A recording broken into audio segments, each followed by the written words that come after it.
ask me all those questions? What I had missing in my life to fulfill the gaps in my life. Hey guys, welcome to Japhta Shenanigans.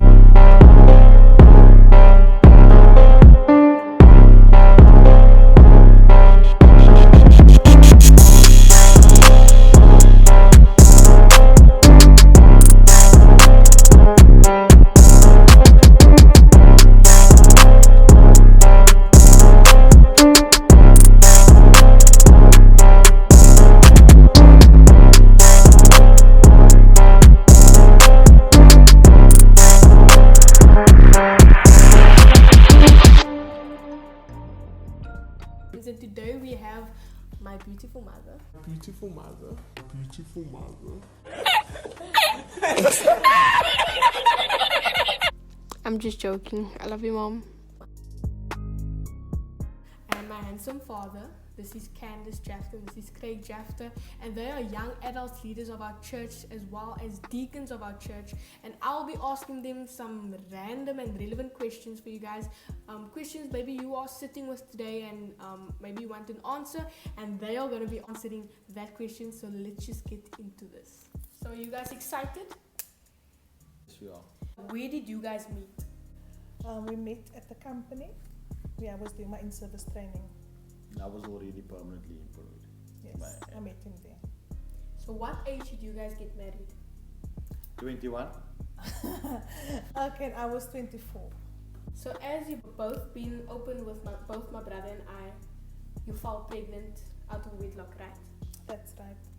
So would you have done it any differently if you were given a chance to, and why? Okay, so I definitely wouldn't wish my son away, but I definitely would not want to fall pregnant out of wedlock. My reasons is one, needs to first understand what it is to be married with your spouse, with the challenges that it has before you get into parenting with your spouse. So for that reasons, I would change it if I could, which we know it can't be. Yes, definitely. I think I agree with Candice on that one, that I would definitely do things differently in terms of time. Again, not wishing the blessing of having a son, our eldest son, even at this point. But yeah, definitely with timing, I would have definitely married Candice. I would have definitely endeavored to have a son or children or kids with her. Which we have, but as she stated that we would definitely have done things God's way. I don't deem any conception of any child a mistake. It is in God's plan. We just get the timing wrong from time to time. Okay, so what is something funny that you guys can think about or giggle about that maybe it can be a glitch or even a habit that you didn't expect to see in your spouse's physique when you got into the marriage? I think that I'm gonna be brave enough to say this. So I can stop this recording any moment. Eh? Craig always was very shy of his feet. Yeah.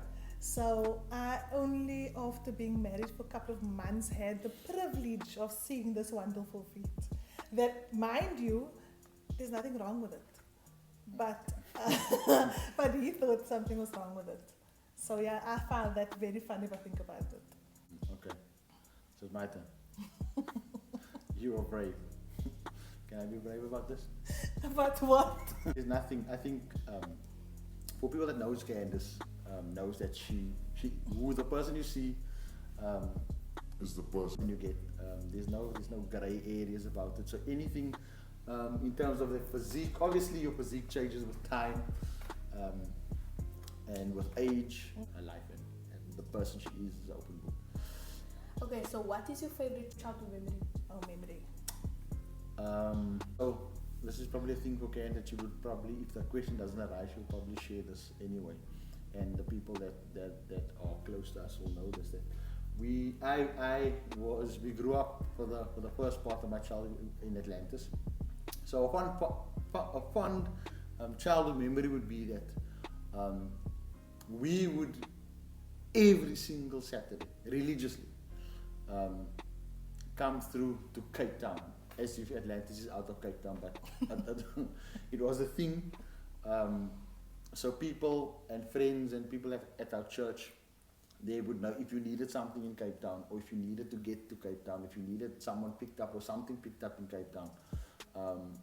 We were those people, and those are memories that I'll never forget. It was always myself, my sister and brother, and my parents, and we would religiously, not a single, I can't remember a single Saturday that we didn't go to Cape Town.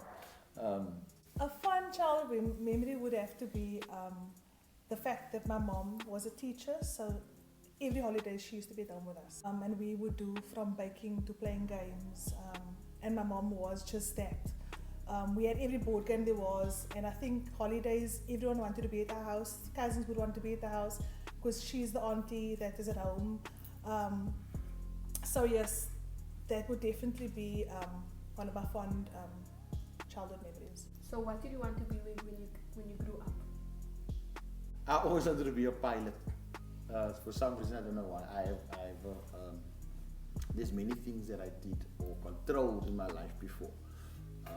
That many people my age probably hasn't done. I've sailed a vessel or a boat. I've driven a truck.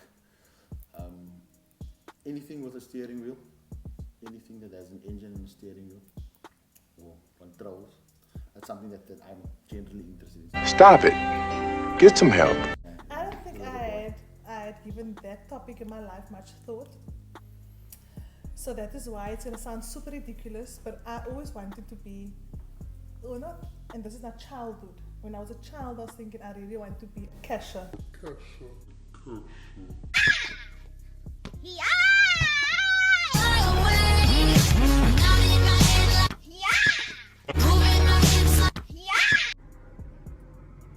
Boy, if you don't get... Because I just like the idea of sitting behind a till and typing it away and taking money.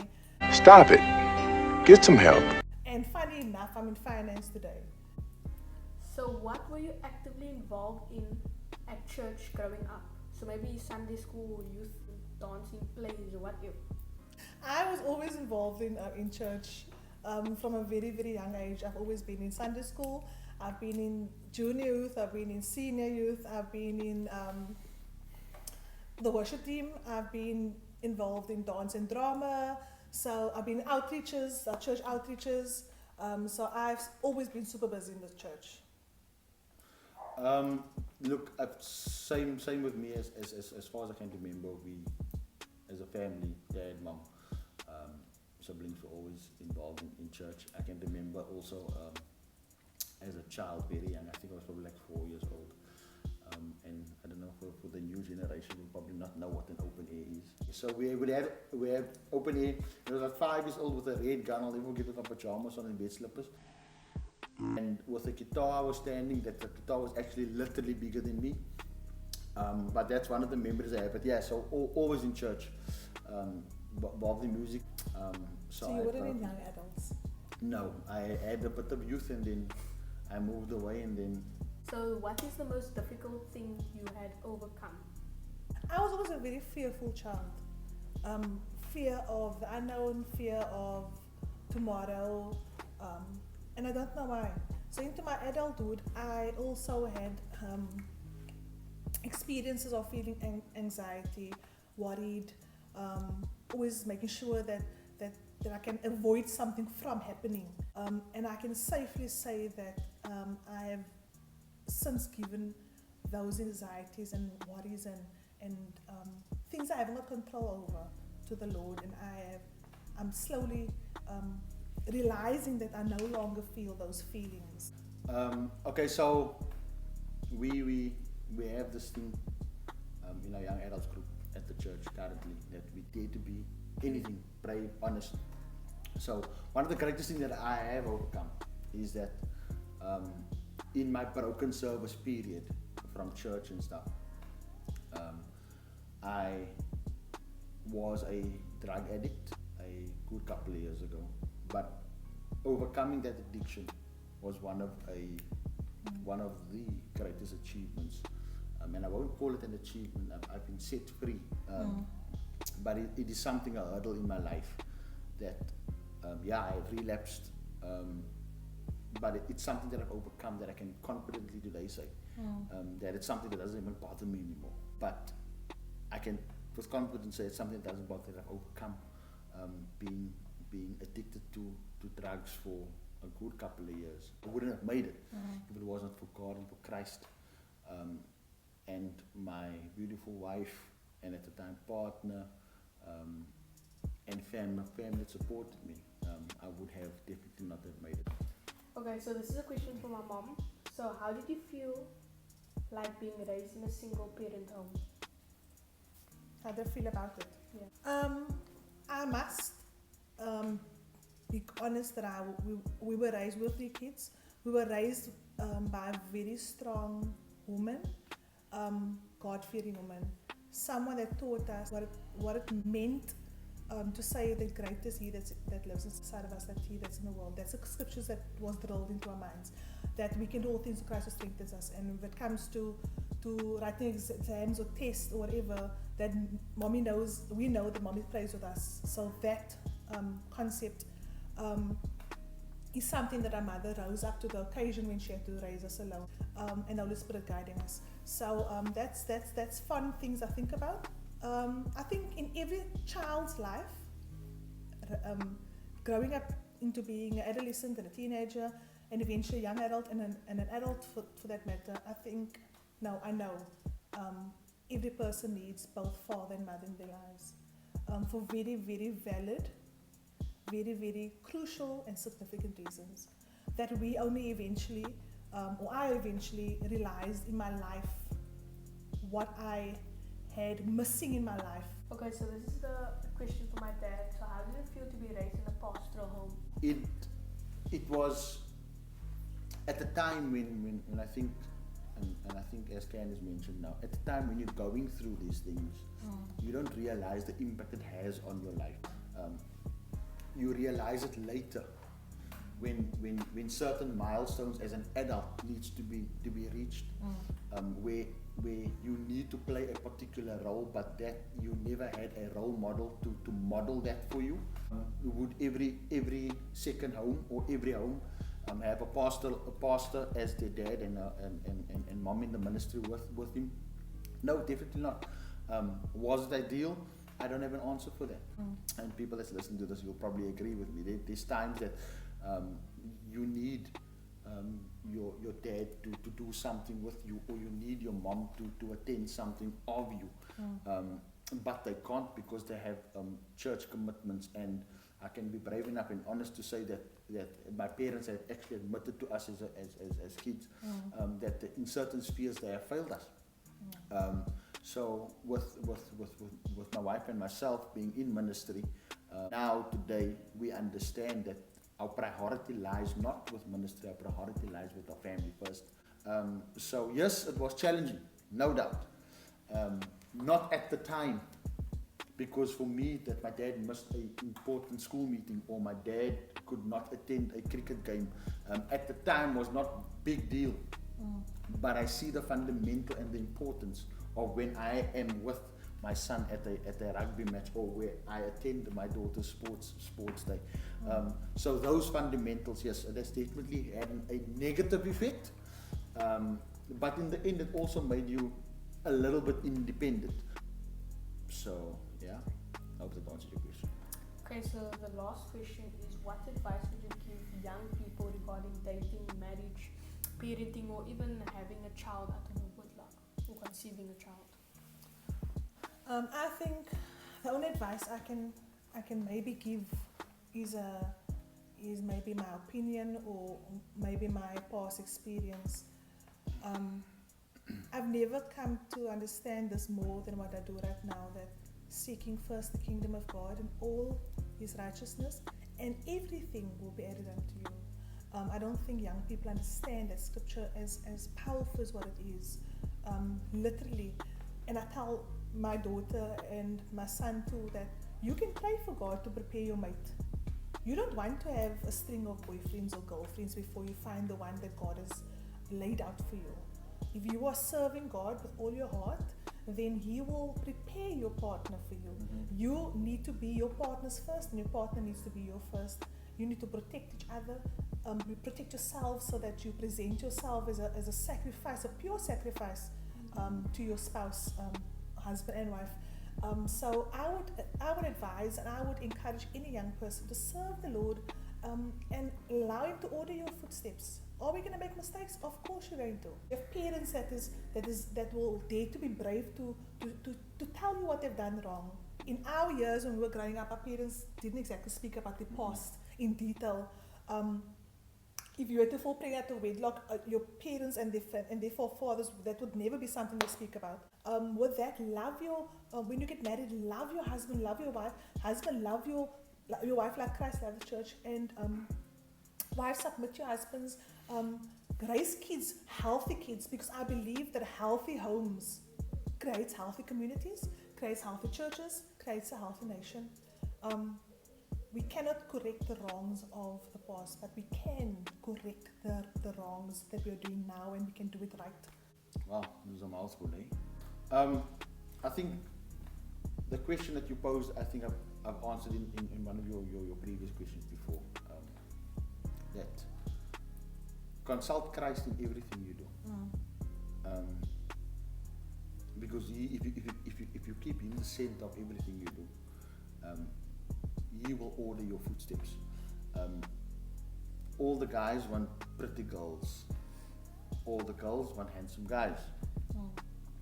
But each person, there is, as a matter of fact, Jeremiah 5 says, I knew you before you were formed in your mother's womb. So which means your whole life is already planned out for you. I'm saying is, as young people, as people, today still, even older people, they get that part wrong. They expect God to come into their plans, but when Jeremiah 5 says, I knew you before you were formed in your mother's womb. So we need to make Christ the center of everything we do so that plan can be fulfilled. So yes, guy, your girl is out there. Yes, lady, your guy is out there. Your life has already been planned and orchestrated by God. And whatever has happened, or you find yourself in this grace. Yes, this no, for this sure. Grace This and grace. His forgiveness, because God, He turns all things together and for the good for those that and love everybody Him. that knows me, and that everybody has encountered with me before, and that has shared that they have fallen pregnant, or they Family guess what? drugs or whatever. It is what it is. It is what it is. As Candice mentioned, now that is grace. Yeah. And yes, we shouldn't take it for granted. But it's also realizing that we are nothing without Him. Without Him. We So cannot yeah, do that anything answers without Him. that answers the question. And Thank you so much for watching. If you did enjoy, make sure to give this video a big thumbs up. Subscribe to the channel if you haven't already. And tap the bell so you guys will get a notification whenever we post new videos. This week's shout out goes to Ronelle De la Cruz. Wow, she's commenting on every single video. And please don't stop. Yeah, don't stop commenting. So she says, oh, Katie, so much tears watching this. Next one goes to Sharon Japhta, which is my grandmother. Thank you so much. She says, well done, Katie. No, you made me cry. Next one goes to Shauna De la Cruz. She says, so cool, Katie. Thank you so much. We appreciate and love you all. Let's just do the outro in 3, 2, 1. Remember, Jesus Christ loves you. We love you. God bless. Yay! So thank you so much for watching. We love and appreciate you. Peace. What's up, y'all? So one of my friends wanted a shout out. So he sent a voice note, and we're gonna listen to it together. Okay. Guys, make sure to subscribe to Japhta Shenanigans, and please give me a shout out. Thank you. Okay, so yeah, shout out to you, Micah. Okay, bye.